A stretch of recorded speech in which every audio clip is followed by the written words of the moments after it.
This is by far the best job opening of this year, correct? Like not even So far, close. yes. So far, Unless you're dying to go to East Lansing, no, it's easily. yeah, this is Um, better than Michigan State. Not a question. absolutely. Not a question. So, with that being said, I saw a tweet from our boy Pete Thamel, Yep, pulled it up right and now. let's give us a list of names here for Texas A&M just off the bat here. So we have Lane Kiffin, Mike Elko, Mike Norvell, Dan Lanning, Jeff Traylor, Chris Kleinman, Cliff Kingsbury, Kalen DeBoer. I think there's two or three of those guys that I think that they should hire right now. I think it would be successful hires. All right. So Lane Kiffin, No way. I don't see that. I don't see it. No. Where the expectations are, I mean, Lane, no.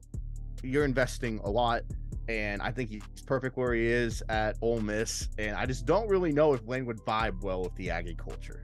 I mean, Lane didn't take the Auburn job last season when he could have had the chance. So I kind of look at that. I'm like, I think that's a little bit of a signal. I think Lane is holding out for when Saban retires. It's gonna be a troll job from him with this. He's not.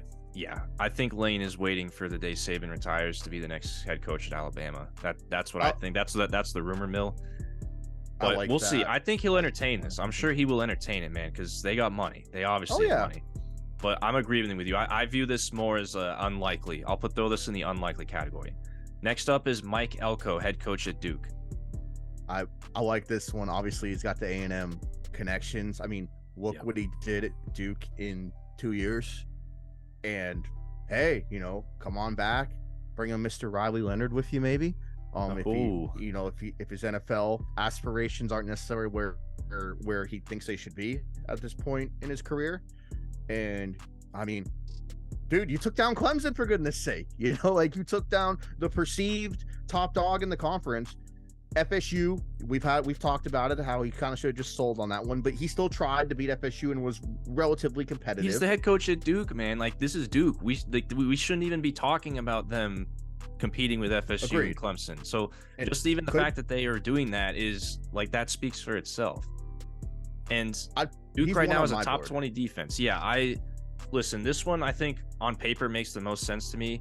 He's a defensive guy. I think if you're Texas A&M, your biggest problem is, and we see this happen all the time, is when you have these head coaching openings, usually what the university decides to do is to go with a coach that basically fixes a gap or a hole with the previous coach, the previous administration. That's usually what happens. Plug the dam. Yes, and you do it at the expense of what the other guy was probably good at, and then you just keep repeating the cycle over and over. But the problem with Jimbo Fisher was a little bit of lack of institutional control, culture issues, and just on the field lack of development. Recruiting was not an issue. Yeah, recruiting was not an issue. No, it was not. So you got the NIL, you got the money.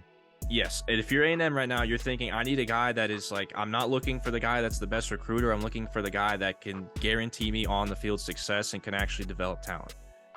Mike Elko fits that category. He can develop talent, at least on the defensive side. He's a former DC. It makes so much sense. Former DC at A&M. If I was A&M, he'd probably be number one on my list. There's a couple other guys that I would put on there too, but I think we're in agreement there. Mike Norvell. No shot. He's top dog in the ACC. He's top dog ACC. Oof. They are not going to go back to Tallahassee. I think that is funny. That is too. Yeah, it's the Thanos meme. Where did that lead you? Back to me? And it's just the city of Tallahassee sitting there. No shot. He's finally built. He's built a good thing out there. He's using the transfer portal and NIL so well. And with the way they're going and the way Clemson's going, I mean, they could finally be the top dog in the conference again. And look, nationally, they're going to the playoff. They're going to the playoff unless they absolutely blow it down the stretch. I throw this one in the unlikely category. Him and Lane, unlikely, but it's kind of funny throwing his name in there. Yes. Dan Lanning. This one is spicy. Oof. Man, obviously the SEC experience with Georgia. Thing is, he's recruiting his butt off at Oregon. They're competitive. honestly, in my opinion, they're going to win the conference. I really like their chances in that rematch with Washington. Most likely will make the playoff. And then you're going into the Big Ten positioned very well. And as we know, the Big Ten pays just as competitively as the SEC. I don't know why you would leave Oregon, where you are just living your best life right now, having a ton of fun, to come to all the headaches that A&M and the boosters present. So is it possible he'd want to make that next step? Yes, but I would be surprised given just how well things are going in Oregon right now. And their trajectory. Dan Lanning is quietly building a juggernaut at Oregon right now. I totally agree with you. Like, they are legitimately, based on recruiting, based on the development so far, the on-field success, they're positioning themselves to be in that maybe Michigan, Ohio State tier in the Big Ten. Yeah.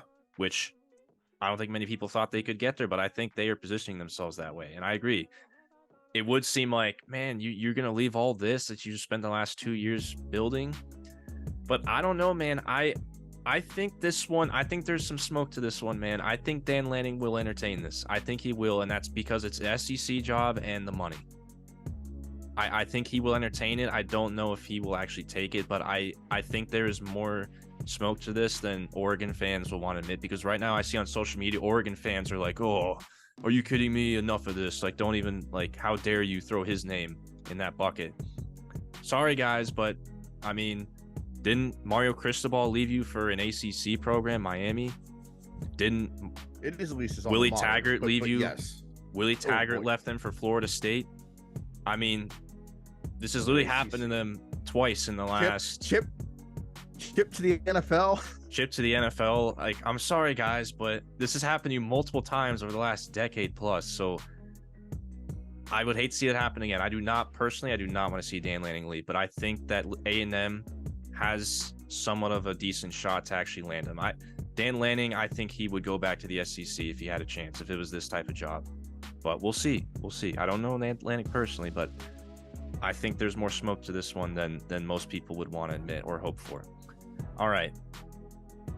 Let's go a little bit quicker here. Jeff Traylor. Yeah. Hey, he's the wholesome girlfriend I talked about, man. I mean, UTSA head coach, by the way. Yep. 2 double-digit win seasons.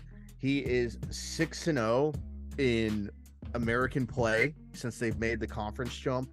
I mean, when you can take a team like UTSA, who I can promise you is not on my radar, well, like within the last few years, and make them relevant and win. They won CUSA last year, right? I know 2 years ago. They did. I think they lost to Western They won Kentucky. It back 2 years in a row. Okay, I got that mixed up. Then my apologies. Point is, yeah. So you've won conference titles with this team. I think it'd be a pretty nifty hire, but I can understand the fans pushing back because it's not enough flash. I agree. I think Jeff Traylor deserves a Power 5 job. I don't know if it's going to be the caliber of Texas A&M. I don't know if he'll get that high level of a job, but I mean, I agree with you. I think it should be entertained, but this is unlikely to happen. Chris Kleinman, head coach of Kansas State. I think this would be a good hire. You have a guy that has a track record of being a program developer and a talent developer. I mean, he won the Big 12 last year.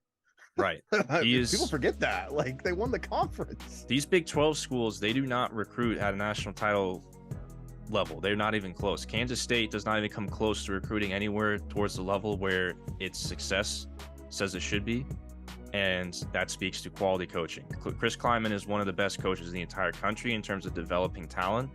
I think this would be a good hire, but again, I don't know if this is like as sexy as like a Dan Lanning or a Mike Elko or a Lane Kiffin. You know what I mean? Also, Shoob, from his perspective, Kansas State could absolutely run the new Big 12 potentially.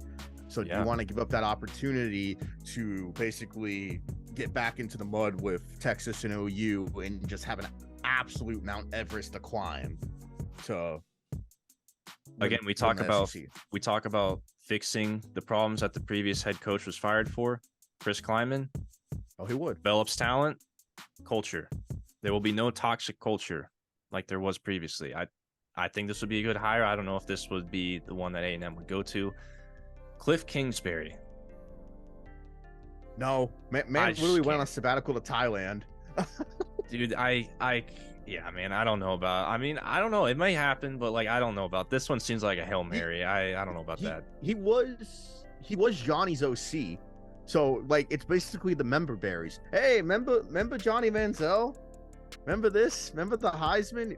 But no, if Cliff couldn't do it at Texas Tech, I mean, what's A&M going to make any difference? So I say no. I say unlikely there. And then lastly, Kalen DeBoer. I think this would be, I would put this one next to Mike Elko and Kleinman, as I think this would be a guaranteed great hire. Yes. I think Kalen DeBoer, especially with A&M not being able to put a lot of points on the board, if you want a coach that is going to guarantee you to develop offensive talent and score points, he's done that years over years at multiple different programs. Like, Kalen DeBoer is guaranteed to have success wherever he goes. This would be a great hire for Texas A&M. I think Texas A&M would be an upgrade over Washington. I hate to say it, Husky fans, but I think Kalen DeBoer would consider this an upgrade of a job over Washington. Oh, absolutely. Just in terms of resources, where you're recruiting. I mean, it's got to be hard to get kids to come all the way up to Seattle, Washington to visit. Not to disparage the area. I know it's beautiful up there, and you actually have seasons and different weather. But you know, being in Texas A&M and just being in the Lone Star State, it's just easier to recruit. And I mean, what I would really do is I'd walk in and be like, yeah, you saw what I did with Penix, and I had 2 NFL wide receivers. Yeah, like, be a part of that. So it'd be the easiest pitch in the world to sell. And Shoob, I mean, I'm curious, you know, does he go as Penix goes? Once Penix takes off for NFL aspirations, does he say, oh boy, well, that was fun. And we're going to the Big Ten now. Ooh, maybe I need to get out of Dodge. So it's an interesting one, and would definitely be an A+ if they brought him in. I would agree. I think Mike Elko, Kalen DeBoer, Chris Kleinman, I would give them A+ hires. And if you're an SEC West school, or I guess they're getting rid of division. So if you're an LSU fan, if you're an LSU fan, if you're an Alabama fan, etc., if you're a Texas fan, if you're an Oklahoma fan, if I see Texas A&M hire Chris Kleinman, Mike Elko, or Kalen DeBoer, I'm thinking to myself, uh-oh. Those hires make me scared if I'm one of those schools. Those guys are guaranteed to have success there. The question is, will they hire them? Who knows? We'll see. But I think they're going to be smart about this, man. I think they're going to get one of those guys, personally. So we'll see. If you're an Aggie fan, let us know who you want. Who is your ideal head coach? Because you are going to have your pick of the litter this winter.